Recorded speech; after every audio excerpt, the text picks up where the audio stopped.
बैतूल में गूंजा एक राष्ट्र एक चुनाव का स्वर। प्रबुद्ध जनों ने बताया लोकतंत्र को मजबूत करने वाला कदम। भारत रत्न अटल बिहारी वाजपेयी सभागार पीएम श्री जेएच कॉलेज परिसर में शनिवार को एक राष्ट्रव्यापी विचार एवं परामर्श सम्मेलन का आयोजन किया गया। कार्यक्रम का उद्देश्य लोकसभा और विधानसभा चुनाव एक साथ कराने की अवधारणा पर जन समर्थन जुटाना था। सम्मेलन की अध्यक्षता केंद्रीय राज्य मंत्री दुर्गादास उइके ने की, जबकि मुख्य वक्ता सेवानिवृत्त न्यायाधीश और प्रदेश संयोजक रोहित आर्य रहे। रोहित आर्य ने कहा कि देश में बार बार चुनाव कराने से न केवल अरबों रुपए खर्च होते हैं, बल्कि प्रशासनिक तंत्र और सुरक्षा बलों पर अनावश्यक दबाव भी बनता है। एक साथ चुनाव होने से यह खर्च बचाया जा सकता है और सरकारें दीर्घकालिक योजनाओं पर गंभीरता से काम कर सकेंगी। उन्होंने यह भी बताया कि बार बार मतदान कराने से मतदाताओं की रुचि कम होती है, जबकि एक ही समय पर चुनाव होने से मतदान प्रतिशत बढ़ेगा और लोकतंत्र अधिक मजबूत होगा। साथ ही स्थानीय मुद्दे भी राष्ट्रीय विमर्श में स्थान पाएंगे, जिससे लोकतांत्रिक प्रक्रिया और अधिक परिपक्व होगी। अध्यक्षीय भाषण में केंद्रीय मंत्री दुर्गादास उइके ने प्रधानमंत्री नरेंद्र मोदी की दूरदर्शिता की सराहना करते हुए कहा कि एक राष्ट्रीय एक चुनाव विकसित भारत की दिशा में ऐतिहासिक पहल है। उन्होंने इसे राष्ट्रीय एकता और लोकतांत्रिक सुदृढ़ता का प्रतीक बताया। कार्यक्रम का संचालन जिला संयोजक अतीत पवार ने किया। सम्मेलन में मौजूद प्रबुद्ध जनों ने इस पहल को देश हित में आवश्यक बताते हुए इसका भी पुरजोर समर्थन किया।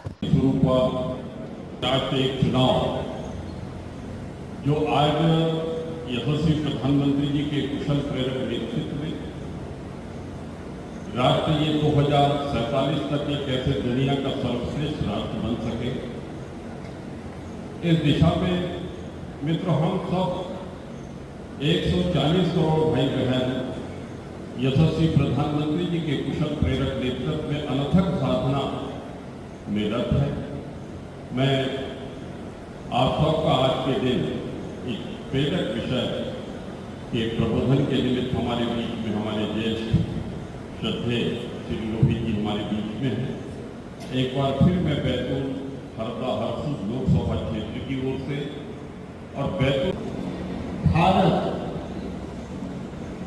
जिसे हम विश्व गुरु के रूप में पहचानते हैं, हमेशा अपनी वीरता, सहिष्णुता और एकता के लिए जाना जाता रहा। हम सभी भारतीय धर्म प्रधान हैं, धर्मपरायण हैं, धर्मनिरपेक्ष हैं और इसी कारण से विश्व के मानस पटल में हम अपना एक अलग स्थान रखते हैं। धर्म हमारे जीवन और समाज के लिए एक अत्यधिक महत्वपूर्ण आयाम है।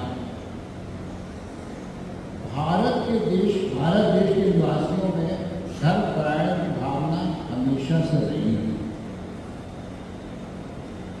धर्म समाज और मानव जीवन की एक आधारभूत इकाई है। हमारे संविधान में अगर हम प्रस्तावना को देखें तो उसमें समाजवाद, धर्मनिरपेक्षता, लोकतंत्र और गणराज्य जैसे कुछ आदर्शों को दर्शाया है।